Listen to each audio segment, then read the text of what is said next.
Those on my blow. Shout out to Philly, the city that's fucking gritty. Ain't nobody in the city that's really been fucking with me. Got my arms in the knot, career in the dot. Just signed on the line and a nigga won't stop, can't stop. Some bullshit. You be on that bullshit. You on that 718, can't get a the licking. He really wanna fuck me cause he know that run is different. That pussy but I purr like a little kitten. He begging, asking me to let him stick the tip in. Reality shop, let me find out. As you told me about you yesterday. Welcome back. I am your host, The Reality Chop. And today we are here to talk about Joseline's Cabaret New York Season 4 Episode 2. Let the crowd go wild. Let's just get right into it. Joseline talks about sleeping with a white old freak hoe. And then she says she wonders where Diamond is because she just got finished karate chopping Raven and calls the crowd a bunch of dusty hoes. More of the story, because that's everywhere. I don't know what the fuck I thought I was about to read. We start back off with who is it? It's either Raven or Diamond. One of them, the light skin, fluffy one. We start back off with her getting slammed on the floor. Melissa and all the numbers around. Excuse me. Jocelyn is like, I will slam. I will take my wig off and everything and tell Ballistic to hold it and all this other stuff. And a lot of the times through this episode, she was definitely projecting. Like I said before last week, I've never watched this show, so I don't know. It's my first season. Like I said, episode 1 was cool. This episode, it was kind of okay. I just don't like how she be like, everything out her mouth is like, I don't know, like the way she just shows love and affection is nasty. Like, it's really just nasty overall. But so anyway, Joseline's on stage and she talks about sleeping with a white old freak hoe and says that when then she says that and she wonders where Diamond is because she just karate chopped Raven and calls the crowd a bunch of dusty hoes. Oh, Raven is the one that got karate chopped. Okay. Joseline says she's scared of some girl playing, but she was also flirting. And then she announced, okay, so that was just the little shit. Basically, on stage, she announced the Floyd Money Mayweather event and that whoever will be chosen, the girls will be dancing at it. Then when she starts to pick the girl, she picked this white girl, and this was one I didn't like either. Like, I understand, we all come from oppression and woo, as, African American, Black Americans, Hispanic, Black Hispanics, whatever the hell you want to call yourself, right? And the fact that she was just like, don't think because you up here first, don't think it had nothing to do with your skin tone. And then, it's basically the way she was saying everything, she was projecting. Like, you can tell she just filmed College Hill not too long ago. And I really felt like this season of this show is going to be like maybe 10 episodes or something, because when they announced the filming of this till now, it was just all so fast to me. So I can't see this whole season being filmed no longer than like 2 weeks or something. Like, it had to be filmed way shorter than Baddies. So she tells the white girl that, and after that, the girl with the ponytail was cute. The second girl she picked, the first black girl, I loved her energy, and then the second black girl, she had a fat ass, and then she picked this blow up doll girl, and she just was everywhere. Like, I don't understand, like, was they just shooting her with CCs and stuff, with cement and everything? Like, I don't know. Y'all need to stop approving stuff and tell them they got to go to 8 weeks of therapy or something, mental health therapy, before they get these surgeries, because that's just wild and crazy to me. Joseline said that somebody and then Joseline says, there's somebody fart, y'all hoes stink, and looks for a tattoo, the girl with the butterfly tattoo. I guess they was calling her old lady. She got up on stage and basically like they was like, no, that's an old ass butterfly, etc., etc.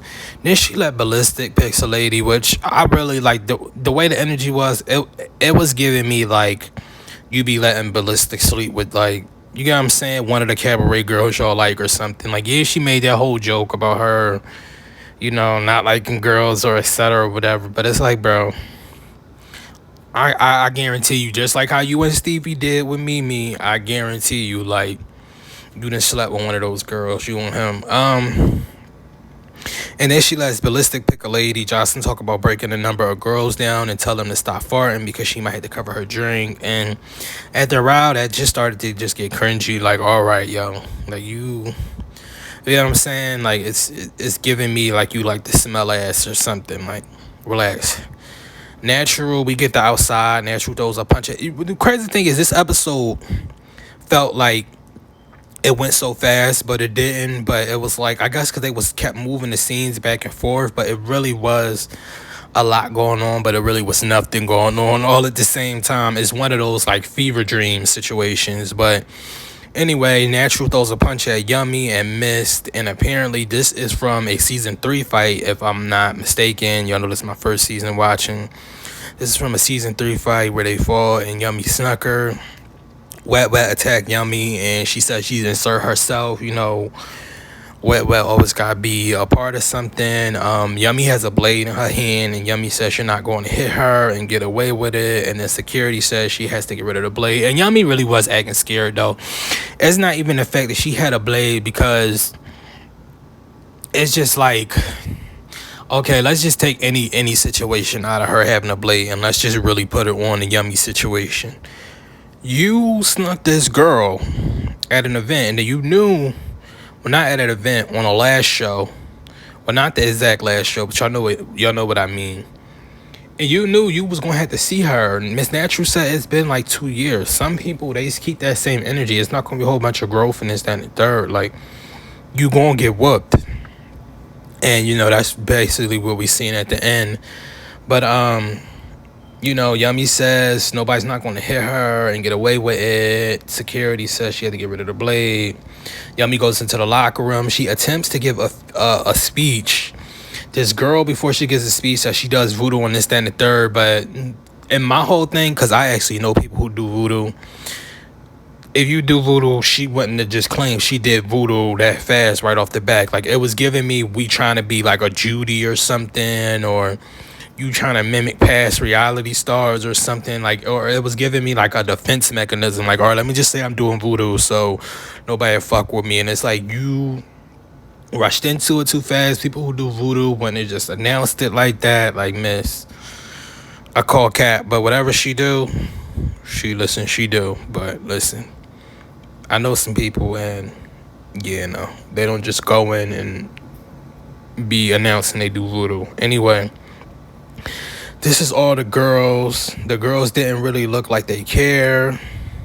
Well, I said the girls didn't really look like they care about the whole voodoo situation. And the whole Yummy trying to sell a sob story. This one girl, I can tell she gonna be like a regular girl, whatever. From the new girl, she was like, oh yeah, it's getting a little too emotional. I don't care. Woo. But she ain't saying I don't care, but she's just getting a little too emotional. It was just she said she here to dance, woo. But at the same time, you here to be a part of a show and indulge, and you get what I'm saying, like, be a part of the storyline or the script or something, like, you get what I'm saying. And it was just me, like, personally, I don't know, they let too many people be disrespectful. Like, all of that talking when she hopped her fat giraffe looking hippopotamus ass, I would have fucked that lady up so bad. That bitch was so ignorant. Like, I know y'all probably ain't looking like that, but where I come from, that bitch was so ignorant doing that shit. I would have punched her dead in her jaw and tried to kill her. Like, bitch. But anyway, so then, I don't even know the lady name, but that was some ignorant ass shit. I don't care. Even if, like, what's the girl name? I guess her name was Yummy, or the one Miss Natural was trying to beat on the whole episode. That was just, I don't know. And I just kind of felt bad for her, too, after that. Like, it felt like you got a story, you not able to tell your story. Like, you can just, I don't know, you can just tell in her soul and her mind, like, she has not been getting the vindication that she, I don't know, that she needs or deserve what's in her heart. That's just what it was giving me through the window of her eyes that I was looking through. And it was kind of sad because you could tell it go deeper. But anyway, she announces that they will be, what did the girl say? Oh, Miss Natural says, hold up. And the girls start to leave because it's getting uncomfortable. Okay, I just said that. Miss Natural said the narrative that her and Yummy fucked is nasty, and Miss Natural says she does therapy while she continues to talk all this stuff about jumping out of cars and moving away and getting this. You get what I'm saying? All the shit that just negates everything she's trying to preach.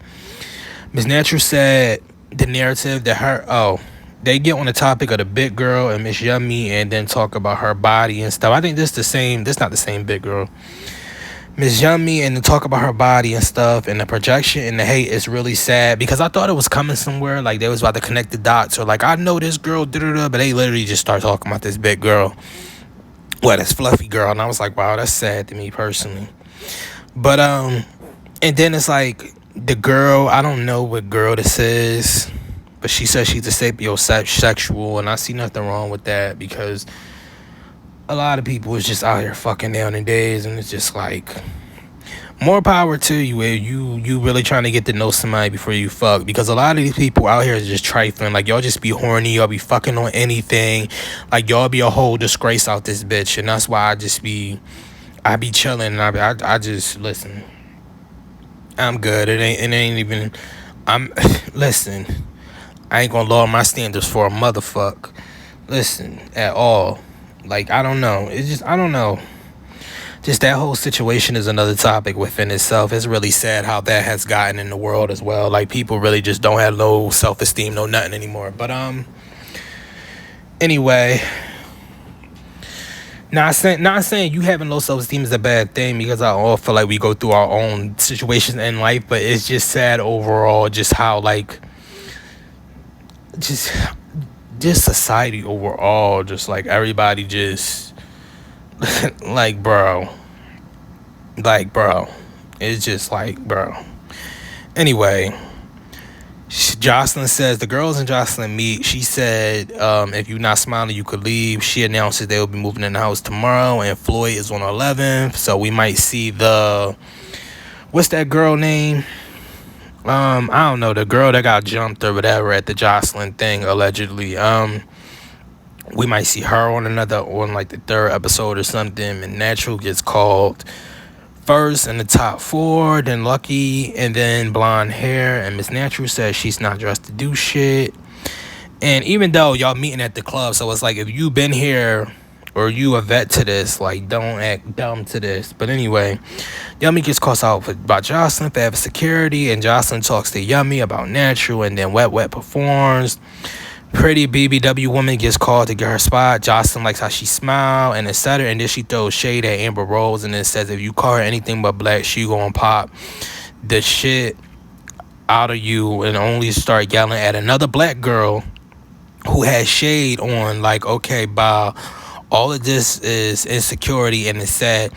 So basically, she was giving out props while she then stepped off of that and continued to tear somebody else black down, but at the same time tore it up. And it's just like, you don't want to be around nobody like that. That's like a backhand compliment, like somebody uplifting you but giving you a backhand compliment because they don't want you to go over top of them. So I thought that was real fucked up. Like, whoever taught her that's how you uplift somebody, no, that's not how you uplift somebody. That's how somebody punches you in your mouth. Lucky, I think the one is who got kicked out. Natural says yes, ma'am, to Joseline, then apologizes to Joseline when getting picked. And Miss Natural catches Yummy, and Miss Wet gets tore up next week because she tries to jump at something or start something, etc. But anyway, like, Natural saying yes, ma'am, to Joseline. I don't know. I just felt like Joseline respected her more, the energy wise, but it still was some bullshit, bro. Like, her her attitude and overall how she act. I know y'all always say you don't gotta be this, that to act a certain way, or your age don't define. Woo, woo, why can't she act like this? Because it's about decorum and the respect and ushering and the next generation and make sure you treat them right. You calling them a bunch of bitches and hoes, that's not nothing but keeping the same negative cycle continuing. But anyway, I'll see you guys next week and bye bye.